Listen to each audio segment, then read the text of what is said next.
Well, the executive director put out an email communication asking if we knew anyone who was a survivor of cancer of any kind. And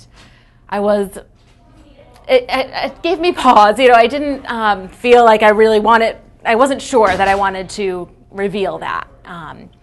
But eventually, you know, I did decide to, and so I responded to John and said that, yes, I do know a cancer survivor, and it's me. And then every day that we meet, which is twice a week, we do an exercise portion, a fitness portion, and then also a mind-body portion at the end. And I've enjoyed the mind-body portions. One session in particular, they had a yoga instructor come in and talk about various breathing techniques. Now, I've not done yoga before, but I found that very helpful. And it's just a quick thing. I think she called it like a 3-step breathing, or I don't even remember what it's called, but she said, I'm going to challenge you to do this, you know, once a day.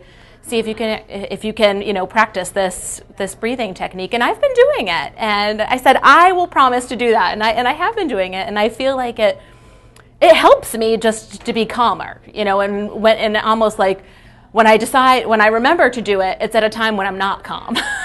So it's a good technique, you know, whether it's in the car and you're angry at the person in front of you, you know, you don't have to be anywhere special. For me, anyway, the benefit has been the relationships that I've made with other cancer survivors in the community.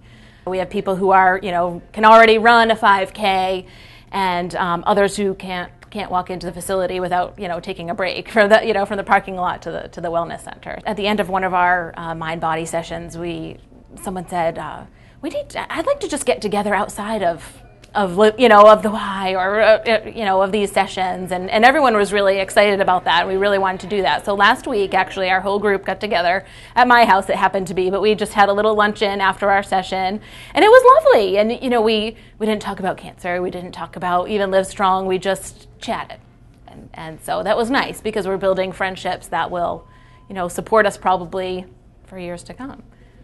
One of the things that I was reluctant to share my story,